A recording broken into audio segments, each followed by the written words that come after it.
Hi viewers, welcome to MahaMax. మనతో పాటు senior actress Naresh గారు ఉన్నారు. ఆయన తెలుసు మనకి, ఆయన వర్సటైల్ యాక్టర్ అని చెప్పాలి. బేసిక్గా ఆయన చేసే ప్రతి సినిమా అసలు ఆయన స్క్రీన్ మీద చూస్తేనే నాకు ఒక మన ఫాదర్లా అనిపిస్తూ ఉంటారు అనమాట.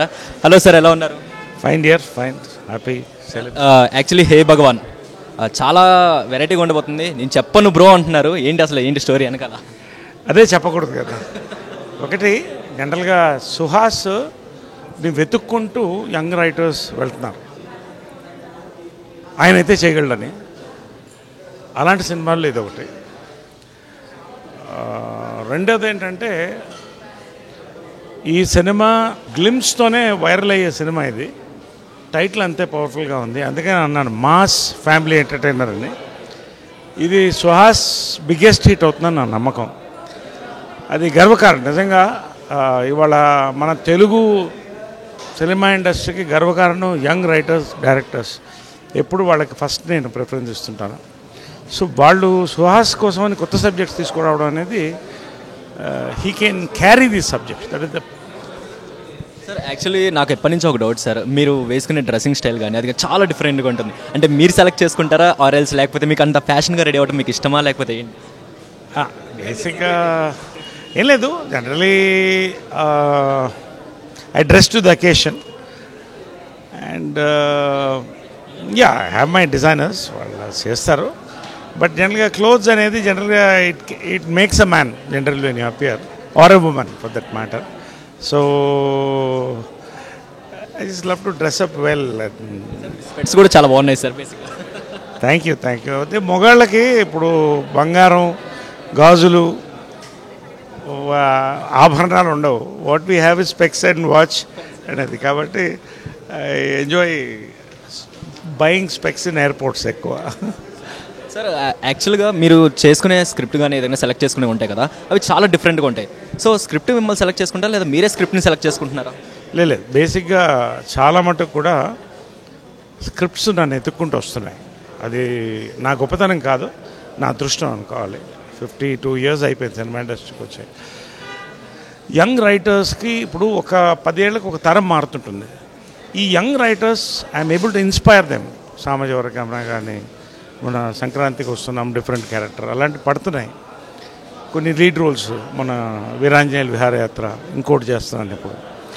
సో అది వస్తున్నది నేను రిసీవ్ చేసుకుంటున్నాను. వాళ్ళు నన్ను కొత్తగా చూపించాలనుకుంటున్నారు. సో దానికి నేను ఇవాళ హెల్త్ మెయింటైన్ చేయాలి and I have to keep up my orientation for new directors. అది నేను సక్సెస్ఫుల్గా చేయగలుగుతున్నాను. యాక్చువల్గా మీరు ఇంత యాక్టివ్గా ఉండడానికి మెయిన్ రీజన్ ఏంటి? అండ్ మీరు జిమ్ ఎంత టైం చేస్తారు ఓవరాల్గా? నేను ఆల్వేస్ బిలీవ్, చాలామంది ఏజ్ నంబర్ అనేది నేను కౌంట్ చేస్తాను. అంతే, it's not age is just a number. కొంత జెనెటిక్గా వస్తుంది. డెఫినెట్గా మార్నింగ్ 1 hour వాక్ చేస్తాను, brisk walk. Then 45 minutes weight lifting చేస్తాను. అపార్ట్ ఫ్రమ్ ద స్ట్రెచెస్ చేస్తాను. And I eat less. ఒక పూటే భోజనం చేస్తాను, మిగతా పూట్ల వి జస్ట్ స్నాక్స్ లైట్గా we take. So it's all about after 30s 40s మన యొక్క maintenance, our fitness and eating. యాక్చువల్గా మీ ఫ్యాన్స్ అందరూ చాలామంది అడుగుతున్న క్వశ్చన్ ఏంటంటే, అంటే సోషల్ మీడియాలో అడుగుతున్నారు, నరేష్ గారు హీరోగా మళ్ళీ ఎప్పుడు కనబడిపోతున్నారు అని చెప్పి. అంటే నా వయసు తగ్గ హీరో నేను చేస్తున్నాను. మనం వీరాంజనేయులు విహారయాత్ర చేసాం, మంచి హిట్ అయింది. ఓటీటీలో మంచి మార్కెట్ వచ్చింది ఇప్పుడు మనకి. అదేవిధంగా ఇప్పుడు ఇంకో 2 చేస్తున్నాం, అనౌన్స్ చేయట్లేదు నేను, ఇంకా అనౌన్స్మెంట్ రావాలి. ఒక మంచి సక్సెస్ఫుల్ ఫిల్మ్. అంటే హీరో అంటే it not about singing songs and dance fights, అది కాదు. నా వయసు తగ్గ కథానాయకుడిగా నేను 2-3 సినిమాలు చేస్తున్నాను. త్వరలో అవి కూడా వస్తాయి. యాక్చువల్గా చాలామంది యాక్టర్స్ ఏంటంటే డ్రీమ్ రోల్, డ్రీమ్ ప్రాజెక్ట్స్ లాంటివి ఉంటూ ఉంటాయి.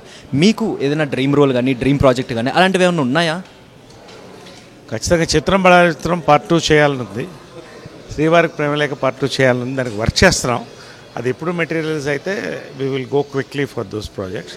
మీతో ఇప్పుడు డ్రీమ్ రోల్స్ కంటే ఊహించని రోల్స్, ఇలాంటి రోల్స్ వస్తున్నాయి.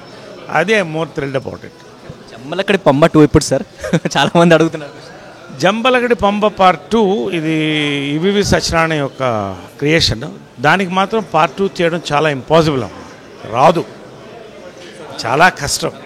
But let's hope. ఇది దేనికన్నా తెలియదు, యంగ్ రైటర్స్ ఎవరైనా కూడా రావచ్చు. చిత్రం అయితే ఒక లైన్ వచ్చింది. చిత్రం పార్ట్ 2 ఈ ఇయర్లో నెక్స్ట్ ఇయర్లో చేయాలని ఒక ఆలోచన కూడా ఉంది. దానికి ఒక నిర్మాత కూడా ఓకే చెప్పారు. లెట్ us see అండి. రీ రిలీజ్ ట్రెండ్ ఇప్పుడు బాగా ట్రెండ్ అవుతుంది. సో మీది రీ రిలీజ్ ఏదైనా చేయాలి సినిమా అంటే లైక్ జమలక్కడి పమ్మ అని చాలామంది అంటున్నారు. ఇంకా మీకు తెలిసి ఏ సినిమా రీ రిలీజ్ చేస్తే బాగుంటుంది అనుకుంటున్నారు? ఖచ్చితంగా 3 సినిమాలు ఉన్నాయి. ఒకటి జంబలగడి పంబ, ఒకటి చిత్రం బళారే విచిత్రం, 3 శ్రీవారికి ప్రేమ లెక్క. ఈ 3 ఖచ్చితంగా రీ రిలీజ్ చేస్తే ఎప్పటికైనా కూడా అదొక మెమరీగా మళ్ళీ కొత్త తరానికి ఉండిపోతుంది. Thank you so much sir.